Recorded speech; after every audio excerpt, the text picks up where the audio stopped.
আসসালামু আলাইকুম। বর্তমানে বাংলাদেশের মোট ১১টি জেলা কালবেলার প্রতিবেদন অনুযায়ী কালবেলার একটা প্রতিবেদন দেখলাম, সেখানে বলা হচ্ছে ১১টি জেলা বন্যা কবলিত, ৮,৮৭,৬২৯টি পরিবার বন্যা কবলিত, প্রায় ৪৫ লাখ মানুষ ক্ষতিগ্রস্ত, পানিবন্দী অবস্থায় আছে, ক্ষতিগ্রস্ত। তারা তো পানিবন্দী অবস্থায় আছেই, এর পাশাপাশি অনেকে ক্ষতিগ্রস্ত হয়েছে, অনেকে মারাও গিয়েছে ইতিমধ্যে। যদিও কালবেলায় মাত্র ১৩ জনের মরদেহ উদ্ধারের কথা বলা হয়েছে, কিন্তু এই সংখ্যাটা অনেক বেশি। তো যেটা বলছিলাম সেটা হচ্ছে যে আমাদের বিভিন্ন সংগঠন এবং বিভিন্ন সংগঠনের ভাই বোনেরা এবং কি সেনাবাহিনী, নৌবাহিনী সহ সবাই কিন্তু কি উদ্ধার অভিযান চালাচ্ছে, ত্রাণ বিতরণ করছে। এটা খুবই ভালো একটা দিক। যেমন ফেনী, লক্ষ্মীপুর, নোয়াখালী, কুমিল্লা, চট্টগ্রাম, ফটিকছড়ি, এদিকে বেশ কিছু কাজ হচ্ছে, খুব ভালো কাজ হচ্ছে। কিন্তু এর বাহিরেও আপনার সিলেট, মৌলভীবাজার, হবিগঞ্জ, ব্রাহ্মণবাড়িয়া, কক্সবাজার, এই অঞ্চলগুলা, এই আরও হয়তো আমি দু একটা মনে নাই এই মুহূর্তে, আরও বেশ কিছু জায়গা আছে যেগুলো বন্যা কবলিতের ঘটনা শোনা যাচ্ছে।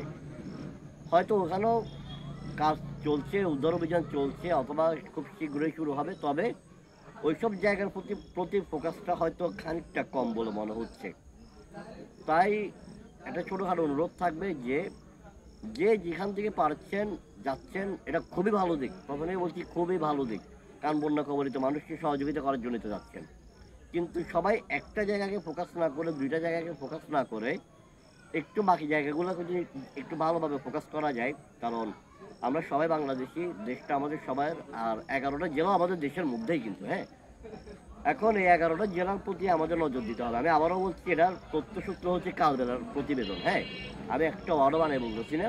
কালবেলার প্রতিবেদন অনুযায়ী 11টা জেলা ক্ষতিগ্রস্ত, প্রায় ৪৫ লাখ মানুষ, ৮,৮৭,৬২৯টা পরিবার।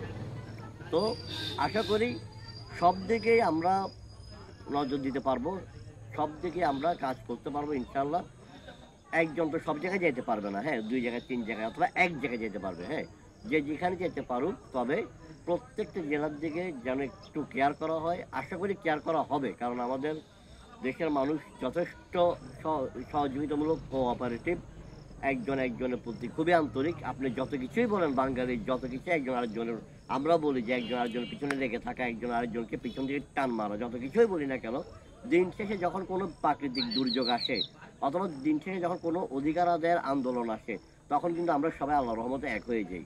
যেমন আমরা কিছুদিন আগে বৈষম্য বিরোধী আন্দোলন, সাধারণ শিক্ষার্থীদের আন্দোলনে সবার কি সর্বস্তরের মানুষের একসাথে আন্দোলনে থাকার বিষয়টা আমরা দেখেছি। থাক, ওইটা নিয়ে বিস্তারিত এখন বলছি না, কারণ ওইটা ফোকাস করা এখন মূল কথা না।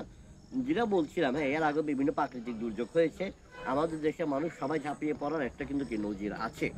তো যেটা বলবো যে কি আমরা খুবই আন্তরিক, আমরা একজন আরেকজনের বিপদে এগিয়ে যাওয়ার চেষ্টা করি। আশা করি এই দুর্যোগ আমরা কাটিয়ে উঠবো। অনুরোধ থাকবে যেন সব জেলার প্রতি একটু ভালোভাবে কেয়ার করা হয়। আসসালামু আলাইকুম।